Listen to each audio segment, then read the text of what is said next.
speed. Okay. So start off and say your name for me. All right, Ashly Bohanan. Bohanan. Okay, got it. Tell me, I mean, just almost talk with me like I didn't know anything about this community, and Okay. I asked you, well, why did you decide to live there? What are the best qualities of it? What do you like about living there? All right. The best qualities about living here is definitely the unity, how collectively everyone works together to complete jobs. You're never alone. It often reminds me of my dorm life, you know, but it's a futuristic dorm life. It's continuing. You can knock on anyone's door if you need anything, you need help, you need conversations. They're there for you. And we're truly a family, just without the same blood. Got it.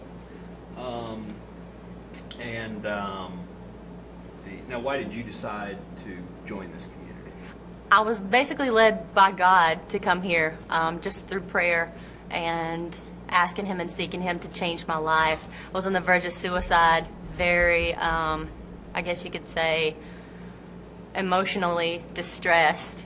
And through the power of prayer, I was led to my pastor, which is Pastor Dow. He has truly helped me and coached me through many, obstacles, and I've overcome them. I've never met another people that were more genuine and more pure in all that they do, and they truly are heartfelt. So I love the people, and I love the way of life here, and I wanted to, I guess, be included. Mm-hmm. And so how is your life different before versus now? Before versus now. I was extremely stressful. I don't know how to put it, but I was an emotional wreck before I met the love here and the people here, and I've totally changed. It's a peace of mind and heart, knowing that you don't need for anything, there are no worries, that everything will be okay. So it's totally different in mindset. Got it. Okay, okay.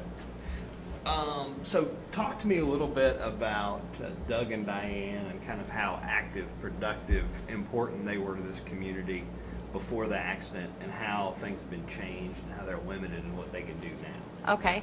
I moved here in April, immediately following after the wreck. I guess it was a few months after the wreck. And I was one of the, I guess being new, I was able to take over some of Diane's jobs. So I do know that she had her hands full. In the kitchen, I took over some of the things that she did out there, and truly had to help out. Like I said, since I only moved here in April and I wasn't here prior to the wreck except for visiting, I only know what I hear, which is my brothers and sisters or the people here telling me about how wonderful they were or how much they had to do and how much they can't do now. So I didn't witness some of their duties. I only know that I took over some of Diane's. I know that they were really called upon. Anytime now that we call upon them to do something, they're only able to verbally assist us to let us know how it is done or how it should be done, because they can't physically do the things that they were able to do in the past. So it's almost like almost anything that involves physical labor or doing anything physical, they're limited or can't do it at all. Absolutely, absolutely.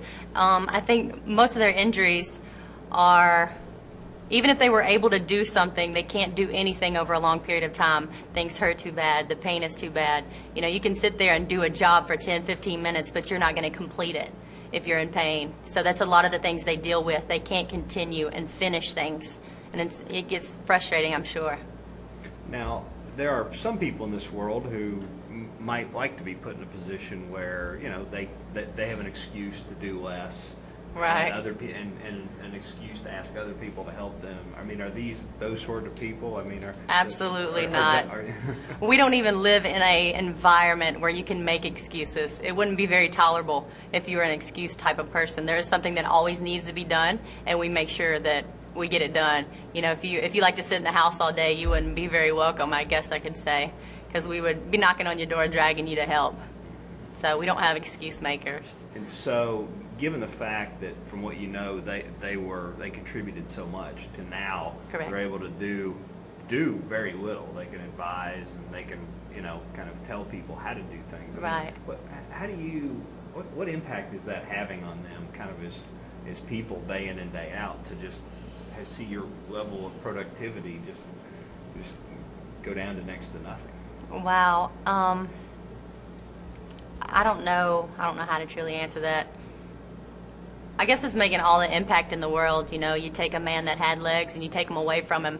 Even though he's still walking on the ones he has, he can't walk correctly. You know, it's a daily struggle, and they see probably no end. And it has to get frustrating and depressing. And you have to go through the whole emotional thing to not be able to do what you've always been able to do. So it's a battle. It's truly a battle.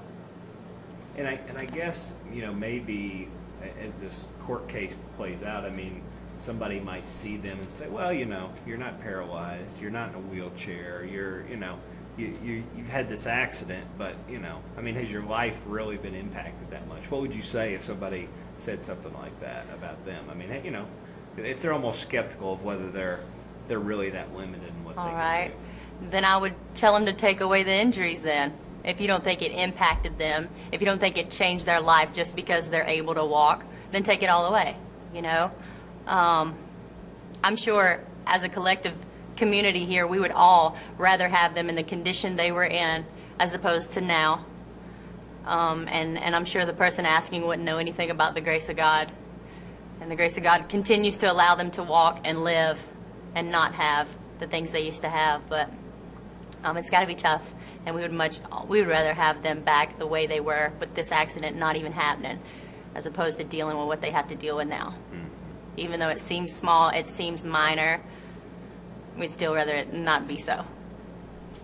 Got it. And I mean, do you have any doubt in your mind that if they could contribute more, if they could do what they did before, that they would be doing that? No, we have to often slow them down. We see the pain in their face, the pain in their bodies. You can tell when someone's hurt in their face or the way they walk, or if they just had enough. And we can ask them, you know, quietly and calmly, please sit down today. You have done entirely too much. I can see it in your face. You know, we have to make these two slow down. We have to make them, you know, not do as much. And they're still not doing 50% of what they did to begin with, so it's not like they're overwhelmed in jobs. We just have to make sure that they are, you know, taking care of themselves. Now, let's shift gears a minute to the kind of the experience of having to talk with all the Walmart lawyers and things like that. And when I mention that, what's the first thing that comes to mind from that experience of having to go and be deposed and talk to those kind of hostile attorneys? Wow. I don't know, a lot of things came to mind, a lot of anger, I guess, a lot of emotions that day. Tell me what happened. Okay. We dealt with men that were, whether they call themselves professional or not, they did not carry themselves that way. I don't know, I guess they were pretending to be seated on a throne or whatever. But I did not feel like the deposition that I attended had anything to do with Doug and Diane. It was to slander my church. It was to slander me. They asked very harassing questions, and you are obligated to answer. So it really pulls at your heart because you don't want to even speak to this man the way he's talking to you. You know, you just have to. So it was not a fun day at all. And what are some examples? He asked me if I had any experience hearing men scream. And I said, "Are you serious?" And he said, "Yes, I'm serious." And I said, "No, sir." You know, that type of stupid question, you know. Trying to think of some other examples. And what was harassing about it? Oh, what was harassing about